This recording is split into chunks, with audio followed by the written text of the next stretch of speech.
ito ang testimonyo ni Bro Rolly at grabe talaga ang paninira sa INC.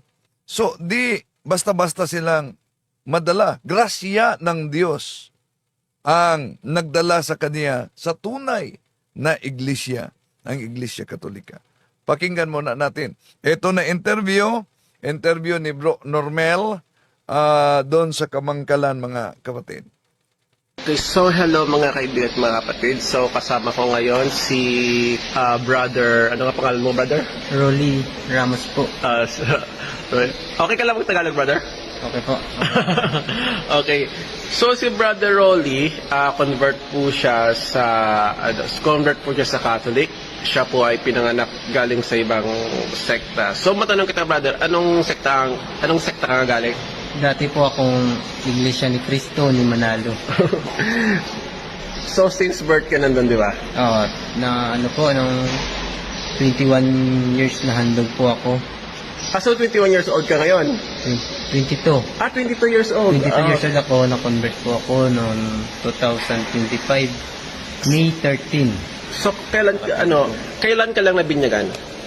Sa Katoliko ng May 13, 2025. May 13. So hindi ka pa na 1 year.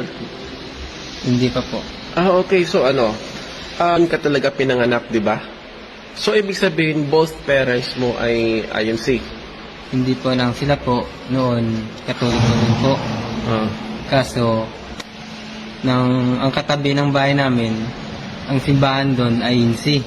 Kaya doon nag-INC na din siya dahil mas malapit yung simbahan at hindi pa kasi hindi pa lubos na naunawaan ng aking mga magulang na ito ang tama.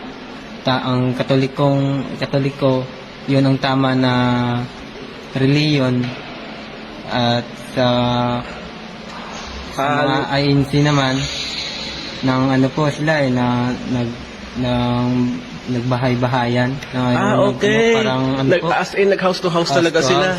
Yun. So, ibig sabihin, naging INC sila, naakay sila sa INC na tatag ni Felix Manalo dahil sa lugar nyo, sa barangay nyo, malayo ang simbahang Katoliko. Tapos, yung INC, nagtayo sila ng kapilya. So, ngayon, tawag na ito.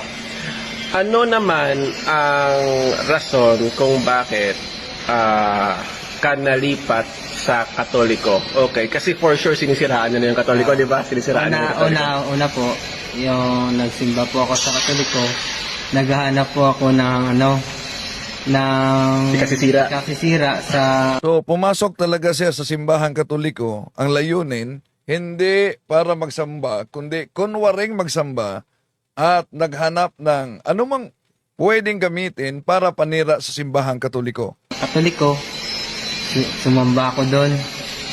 Ang ginawa mo? Ang ginawa ko, pagluhod, ang ibig sabihin sa amin ng pagluhod ay pagsamba. Tapos? Nakita ko yung mga kapatid na Katoliko nang yumuko sa mga rebulto. Kaya ako, dali-dali ako umupi ng cellphone ko, pinicturan ko yung mga kapatid ng mga Katoliko. Pagkatapos ng pagsamba, yun, nagtanong-tanong ako sa mga kapatid na Katoliko na kung meron po ba na doktrina na sinasamba yung mga Katoliko na pagsamba sa mga rebulto. Sabi ng kapatid, wala daw. Kaya yun, para kung Okay, para kang natauhan. Kasi nga, yung turo sa inyo, yung mga imahe, gaya niyan, ay talagang sinasamba. Kaya pala, ay hindi. So ano yung kumbaga nagbigay sa iyo ng interest kung bakit ka nagpapatuloy sa Katoliko? Kung bakit sa araw na yon ay nagtuloy-tuloy na hanggang sa conversion mo? Ganun yan eh. Nang po yun, patuloy lang po ako na patuloy sa pagsamba kahit labag sa mga kalooban ng aking magulang, kahit labag sa kanila, nagpatuloy ako hanggang sa umabot ako sa history. Doon na po ako, doon na ako na... nag-research ka? Nag-research na po ako. sa history. Pag-research ko po, ano ko po, yung una ko po, na ang ano po ng Katoliko, yung story ng simbahang Katoliko, doon ako nakita na 33 day yung founder si Jesus Christ. Okay. Doon na po ako na ano, hanggang nahanap ko lang na nag-ano ako sa una yan ng sa Messenger yung EI. Okay. Okay, nag-ano ka yung kay Meta AI, sinearch mo. Sinearch mo, nagtanong ka doon. Nagtanong ako kung sa anong verse mababasa yung yung pinayo ng ng ating Panginoong si Kristo. Yan sinabi na lumabas sa Mateo 16:18. Yun nabasa ko. Tapos Tinanong mo kung anong iglesia yon. Anong iglesia yon, tapos na-research ko. Ang lumabas? Ang lumabas ng Catholic kasi yun ang nauna na simbahan eh. Okay, yun yung original. Yun ang original. Pagka ganon, nag-research na din ako na ano po, hindi niya po kasi iniwan eh. Hindi niya iniwan. Kasi sabi niya na ano po, hindi niya iniwan, hindi nga sinabi doon na mananatili ako sa inyo hanggang sa huling panahon. Okay. Yan po. Kaya hindi nagtalikod yung yung una yung hindi siya matatalikod. Hindi pwedeng matalikod yung iglesia. Yan kasi pinangako ng Panginoon yan eh. 1914 lang kasi yung 1914 na yung iglesia tatag ni Manalo. Okay. So ngayon,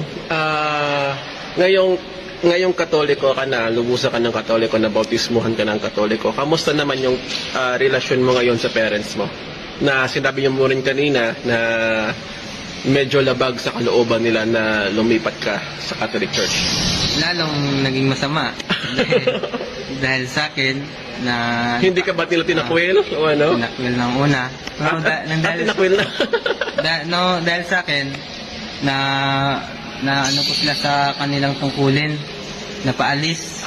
Okay. So, dahil sa conversion mo sa Katoliko, naalis sa tungkulin yung parents mo. Ano yung tungkulin nila, bro? Matanong ko lang. Yun eh. Parang sila yung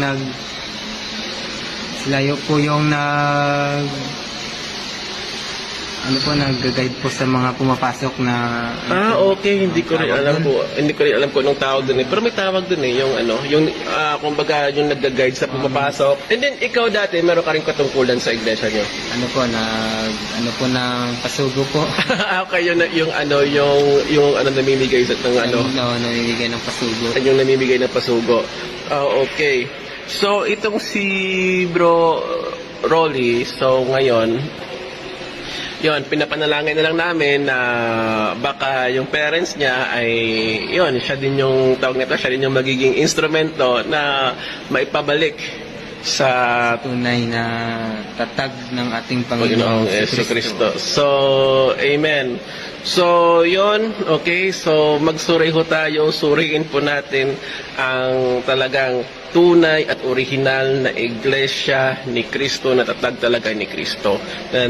Na nagsimula noong 33 AD at nag-i-exist hanggang ngayon. So, kasama ko si Bro Rolly. So, nandito kami. And welcome home, bro. Welcome home. Welcome home. Thank you, bro. Welcome home. And yun lang. And Prodeo et Ecclesia. Okay, maraming salamat Bro Normel at Bro Rolly.